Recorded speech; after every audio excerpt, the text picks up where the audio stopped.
Olá, meus caros, aqui é o Corvo. O filme que escolho comentar hoje é mais leve, divertido e humorado. Ele não perde contato com elementos góticos e com o dark, mas lida com estes aspectos de forma tão natural que é como se os personagens principais ainda estivessem vivos. E eles não estão. É aqui que está a graça. Agora, Fantasmas. Seu desenvolvimento se dá justamente no início de uma jornada para descobrir como é existir depois de falecido, aprender a enxergar com naturalidade coisas que eram exóticas, bizarras e impossíveis segundo o olhar dos vivos. O roteiro tem um papel fundamental nisso, de construir uma narrativa que transmita a sensação de que dois adultos estivessem basicamente nascendo de novo. Como se eles fossem bebês, aprendendo coisas básicas e descobrindo o que é estar morto de fato. Tudo conduzido de forma exploratória, leve e descontraída e gerando muito entretenimento a quem está assistindo. O dia a dia dos fantasmas, aqui interpretados por Alec Baldwin e Geena Davis, reserva espaço para acontecimentos espontâneos, imprevisíveis e sempre retratados ludicamente. Mesmo que eles sejam frustrantes para os dois, se torna algo divertido para nós assistirmos o casal trocando várias vezes os pés pelas mãos. Geena está adorável neste filme. Seu carisma é conhecido de longa data por aqueles que acompanharam sua carreira, mas Beetlejuice é certamente um ponto alto em seus trabalhos. Ela está jovem, com a sua cabeleira natural e esvoaçante característica, com aquele humor bastante pacífico. Geena não chegou a ser uma atriz das mais conceituadas de Hollywood, mas seu timbre de voz característico e espontaneidade marcaram alguns filmes da época, sejam eles mais humorados, como este aqui, ou com um tom um pouquinho mais sério, como The Long Kiss Goodnight. Para completar o elenco, temos Winona Ryder pirralhinha em um dos papéis mais marcantes da sua carreira. Jeffrey Jones e Catherine O'Hara também participam deste que seria o filme mais festivo também de suas carreiras. E temos Michael Keaton encarnando um caótico biruta tarado e despudorado fantasma conhecido como Beetlejuice. Keaton é lembrado por ser um ator com habilidades cênicas bastante limitadas, mas Beetlejuice é o seu ponto fora da curva. Talvez seja o personagem que tenha demandado o maior esforço de Keaton. E bem, ele se saiu muitíssimo bem. Tanto é que o fantasma se tornou marcante a ponto de transformar este filme em um cult classic. As pessoas pedem uma continuação dele há décadas. Beetlejuice se tornou uma figurinha muito popular entre 1988 e 1992. Ganhou uma série animada com um tom mais infantil, figurou em jogos de videogame e ganhou até mesmo uma peça na Broadway. O filme, que é dirigido por Tim Burton, possui elementos ricos o suficiente para render uma representação teatral, sem falar nos vários momentos musicais hilários que existem nele. Como esquecer da coreografia de Day-O, The Banana Boat Song, música oriunda do folclore jamaicano e interpretada por Harry Belafonte?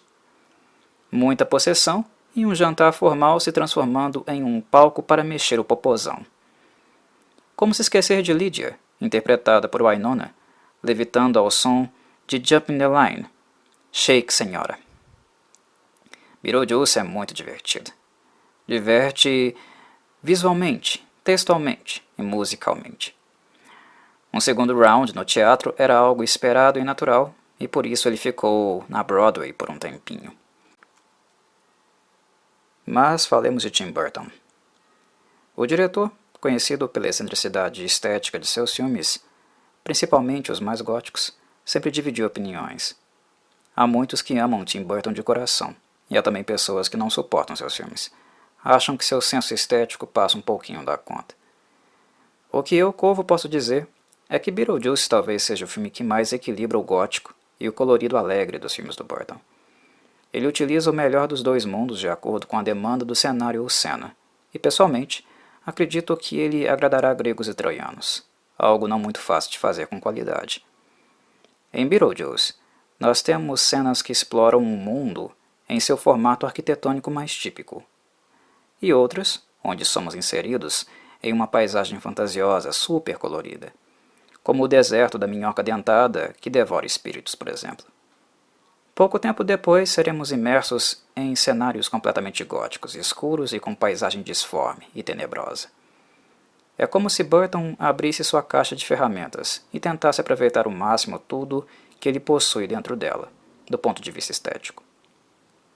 Isso acaba fazendo com que Beetlejuice não se torne um filme deprimido demais, e nem tão bobo-alegre demais também. O que normalmente são os extremos que desagradam os críticos da visão artística do diretor. Além disso, creio que há outro elemento em Beetlejuice que me faz apreciá-lo enquanto uma obra burtoniana. O fato de Tim ainda não ter criado o hábito, para mim ruim, de trabalhar excessivamente apenas com elencos de sua confiança. Vocês podem me perguntar, mas Corvo, qual o problema disso? O elenco dos filmes dele normalmente é muito bom. Exato, meus caros. Este, para mim, é o elemento-chave. Os atores e atrizes que Tim Burton trabalhou inúmeras vezes ao longo de sua carreira foram extremamente divertidos e competentes. O problema não está neles, mas na minha percepção no próprio diretor. Quando um diretor se priva de forma constante do contato com outros atores e atrizes desconhecidos, dele no caso, ele passa a se privar também de outras visões, de outras personalidades, desafios e acaba ele mesmo ficando dentro de uma zona de conforto. O problema nunca foi Winona Ryder, Michael Keaton ou Johnny Depp, por exemplo. O problema é o Burton se privar de trabalhar com outros atores e atrizes, como os próprios atores e atrizes com quem ele trabalhou procuraram fazer com outros diretores. Quando você entra em contato com outras visões de cinema, o seu gabarito aumenta. Você tem a oportunidade de ver coisas novas. Por mais que a experiência com o profissional tenha sido positiva, a repetição constante pode levar à estereotipia.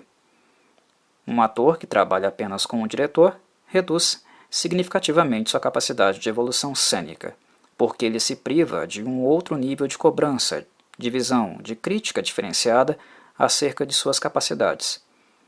Joga sempre no seguro, e isso atrasa seu desenvolvimento cênico. E o mesmo acontece com diretores. Jogar apenas com o seu clube da bolinha ou clube da luluzinha retira consideravelmente a possibilidade de um diretor ser desafiado. Quando ele trabalha com um ator e atriz por muito tempo, o diretor sabe exatamente o que esperar daquele profissional. E assim, pelo fato de não arriscar outro, ele se priva do desconhecido, de novos desafios e, de fato, de ter que dirigir alguém. Dirigir alguém é orientar, principalmente quando a pessoa não conhece como você trabalha, como você pensa, como você vê, algo que os atores e atrizes mais recorrentes do Burton aprenderam com ele pelo excesso de exposição ao diretor. Mas alguém irá dizer, bem, Corvo, em Beetlejuice nós temos Winona e Keaton, que também trabalharam muito com ele. Isso é verdade, mas aqui é uma experiência verde ainda, pouco amadurecida. No caso de Keaton, Tim Burton já o conhecia porque antes de Beetlejuice, Keaton já havia feito muitos filmes. Tinha uma filmografia razoável. Tanto neste filme como nos dois filmes do Batman que Keaton trabalharia com Burton na sequência, o diretor já sabia o que esperar dele. No caso de Winona, aqui é uma experiência de primeira viagem. Burton tinha a possibilidade de se surpreender com ela. E se surpreendeu realmente. O humor fechado de Winona, seu gosto pelo gótico, pelas sombras, fez com que ela se tornasse a queridinha dele nos próximos anos. Ela tem tudo a ver com o universo dos filmes do Burton. É compatível com o tom deles perfeitamente. E Lydia, personagem dela neste filme, é literalmente a cara dela. Aqui estamos vendo Winona florescer, entende? Ela voltaria a trabalhar com ele em Edward Scissorhands, em 1990. É verdade. Mas aqui ela ainda era uma caixinha de Pandora onde nós não sabíamos muito o que esperar. Não sabíamos que tipo de monstro poderia sair de dentro dela. Quando trabalhamos com o mesmo diretor e elencos fixos, várias e várias vezes, a tendência é a saturação, a assistirmos filmes distintos, mas com um tipo de interpretação que nos passa a sensação de ser algo que já vimos previamente. A caixa de Pandora de Winona ainda estava para se abrir, e ela não apenas abre a caixa, como não há outra metáfora mais assertiva também para descrever quem se tornaria Winona Ryder nos anos seguintes. Historicamente, ela é conhecida como uma das atrizes mais problemáticas dos anos 90. Quando ela contracena com Angelina Jolie, em Girl Interrupted, Garota Interrompida, filme de 1999, aquele filme não poderia ser tão compatível com o turbilhão que era Winona Ryder. Encaixa perfeitamente. Ela teve um relacionamento amoroso longo e conturbado com Johnny Depp, crises fortes de ansiedade e depressão, e a cleptomania. Essas foram marcas de um constante sofrimento psíquico, de monstros internos que Winona combateu por muito tempo. E, de certa maneira, estes momentos difíceis de sua vida acabaram vazando em seus trabalhos cinematográficos. Fizeram dela, ironicamente, realmente uma filhinha espiritual de Edgar Allan Poe, como a Lydia de Beetlejuice. Realmente algo muito irônico. Há poucos anos atrás, quando eu vi Winona novamente na série Stranger Things, ela parecia consideravelmente mais saudável, e eu fiquei muito feliz por ela. Gostem ou não, mesmo sendo uma bolinha de neve, Winona marcou muito o universo fantástico de uma década, e foi gratificante vê-la entrando nos trilhos novamente. E o início da viagem, para valer, certamente é aqui com Lydia, a filha gótica, de um casal nova-iorquino rico que decide mudar para o interior por enxergar a possibilidade de uma expansão imobiliária a custos baixos. E é assim que eles compram a casa de Adam e Barbara, interpretados por Alec e Dina, que haviam falecido recentemente num acidente de carro. Adam e Barbara eram um casal que não tinham a possibilidade de ter filhos. Eles transformaram a casa em um projeto pessoal dos dois. Projeto grupal, no caso, né? A dois é plural. E investiram muito tempo e carinho na construção dessa casa, até eles falecerem. E de repente, condenados a passarem um pouco mais de um século dentro da casa, mas como fantasmas, como processo de admissão no mundo espiritual, eles são surpreendidos por essas pessoas estranhas e tacanhas se mudando para o seu grande projeto de vida, querendo colocar tudo de pernas para o ar, alterando o lugar a bel prazer. Adam e Bárbara ficam desesperados e não sabem o que fazer. Eles não estão ainda desapegados da casa. Não apenas desapegaram, como também não suportam a ideia de gente estranha dentro deste lugar que, para eles, ainda eles são os donos. Eles gostavam de viver a dois, sozinhos e sem serem importunados. Como eu disse, serem agora fantasmas é como nascer de novo para eles, e estarem acompanhados também. Eles aprenderam a viver na vida, mas não sabem como fazê-lo na morte. As regras mudaram. Como é parte do processo de amadurecimento deles ficarem sem instruções, além daquelas dadas por um manual de fantasmas que eles têm preguiça de ler, ambos logo ficam frustrados por não entenderem muito bem como funcionam seus poderes de fantasmas. Como não podem ser vistos pela família Dietz, eles tentam criar fenômenos físicos para espantá-los. Mas isto acaba sendo ineficaz, visto que Lydia e seu gosto por tudo que é macabro já era considerada a morta-viva da casa naturalmente pelos pais dela, sempre culpabilizada por todos os fenômenos estranhos que aconteciam por ali. Este é o principal problema encontrado por Adam e Bárbara.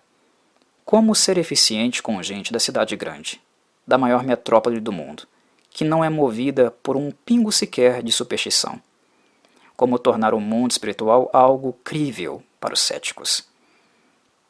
Não demorou muito para se frustrarem e serem percebidos por um fantasma que justamente se aproveita daqueles que se encontram nessas condições. Este fantasma é Beetlejuice. Beetlejuice era assistente da conselheira de fantasmas Juno, a responsável pelo caso de Adam e Bárbara. Beetlejuice, no entanto, ao invés de continuar trabalhando para o mundo espiritual, decidiu ser freelance. Ele achou a burocracia dos fantasmas entediante, e sendo ele mesmo uma espécie de coringa sobrenatural, seu interesse era a diversão, o caos, a zombaria, que poderia fazer às custas dos vivos e dos mortos. Beetlejuice assim é banido e punido por má conduta. A única forma dele entrar em contato direto com alguém é a pessoa dizendo o seu nome 3 vezes. Beetlejuice, Beetlejuice, Beetlejuice. Se você pronunciar 3 vezes o nome do pecinha aqui, ele é invocado e pode fazer o que bem entender. Caso novamente o nome dele seja pronunciado 3 vezes, ele é banido para o lugar de onde veio. Neste filme, o lugar que Beetlejuice hilariamente escolhe habitar, na maior parte do tempo, é uma maquete da cidade tamanho família que Adam construiu no sótão da casa. Juno é como se fosse uma funcionária pública do mundo espiritual. Ela tem centenas ou até milhares de espíritos para atender, o que a deixa sobrecarregada. O serviço do mundo espiritual também é mão de vaca. Ele deixa de contratar a mão de obra necessária para dar conta da demanda real. E assim, Adam e Bárbara ficam perdidos, não conseguem a assistência que necessitam, se tornando alvo do parasitismo de Beetlejuice, um agente do caos. Ele é tarado, fanfarrão, despudorado, maníaco, lunático e principalmente poderoso. Quando encontramos outros fantasmas do filme, percebemos que eles têm pouco controle das suas reais habilidades, um conhecimento muito raso. Beetlejuice é exatamente o contrário. Ele é como um PhD do mundo espiritual. A sua capacidade de transmutação é tão gigantesca que ele é capaz de se transformar em qualquer coisa. Sua manifestação no mundo material também é impressionante. Ele é capaz de alterar objetos. O problema de Beetlejuice é que, como um fantasma sem vida, ele não tem o menor respeito por nada que seja vivo também. Ele quer apenas se divertir. E seu humor é bem, digamos, trevoso. Adam e Bárbara o invocam por desespero, mas logo se arrependem quando se dão conta da sua personalidade. Percebem que Beetlejuice colocaria a vida dos Tits da família em risco, quando na verdade os dois apenas queriam que eles fossem embora da casa, nada além disso. No entanto, já era tarde demais. E é aí que aparecem realmente os problemas. Como eu falei anteriormente, Beetlejuice é tarado, e Lydia logo passa a ser alvo de seu assédio, o que realmente faz com que Adam e Bárbara lamentem da sua decisão de apelar para os serviços dele no caso, né? Mesmo quando eles foram avisados por Juno para não fazê-lo. Eu comentei que eles não podiam ter filhos em vida, se lembram? Mas isso não quer dizer que eles não quisessem ter um filho. E apenas depois da morte que os dois, principalmente Bárbara, encontram na jovem Lydia a possibilidade de realizarem esse sonho. Lydia é a famosa outcast. Ela não se encaixa em lugar nenhum. É excêntrica e por isso mesmo se torna a personagem mais interessante do filme depois de Beetlejuice. Ela é literalmente uma mini Edgar Allan Poe de saias. O amor de Tim Burton por Poe é bastante conhecido. O diretor tem bom gosto. Lydia possui habilidades mediúnicas que, a princípio, fazem dela a única personagem capaz de ver e conversar com Adam e Bárbara. É perceptível como Lydia é solitária, e como mesmo no movimento de tornar a melancolia uma opção de vida, ela não deixa de estar sempre carente. Os dois fantasmas se tornam uma possibilidade de amizade e refúgio que ela encontra, de encontrar alguém que também a veja como ela os vê, pois mesmo viva, ela também se sente invisível, como um fantasma. De alguém que também a ouça, visto que o pai e a madrasta vivem em seus universos particulares e ambos são muito narcisistas. A relação de Lydia com o casal de fantasmas é um ponto alto do filme. Eles se afeiçoam rápido e ficam com uma bomba nas mãos. A praga, chamada Beetlejuice, um exorcista de gente viva, que não seria tão fácil de exterminar como um enxame de baratas. Ele é bem mais pestilento que um enxame de baratas, e isso o faz realmente muito perigoso. Quando Beetlejuice está em ação, ele não vai apenas matar os vivos de medo. Ele colocará sua integridade física em risco. E Lydia passou a ser seu alvo principal a partir do momento em que ele notou que isso irritaria Adam e Bárbara. Acredito que irão se divertir muito com esse filme, sejam vocês jovens, adultos ou idosos. Ele é rico em entretenimento. O aspecto artístico do filme não ficou datado, nem mesmo para os padrões de Tim Burton. Não à toa, o filme ganhou o Oscar de melhor maquiagem, realmente criativa e ousada para a época. E envelheceu muito bem. Há rumores que Burton estaria interessado em uma sequência do filme, e Wynonna já disse publicamente que é só ligarem para ela que ela vai correndo. Geena Davis é um pouco mais incrédula, por causa da idade. Mas, honestamente, não é que Beetlejuice precise realmente de uma sequência. Ele funciona muitíssimo bem, como um filme único. Seria apenas um plus, um mero brinde, caso isso realmente venha a acontecer. Um abraço, meus caros.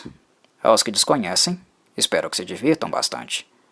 Falamo-nos num próximo Cine Corvo. Até lá.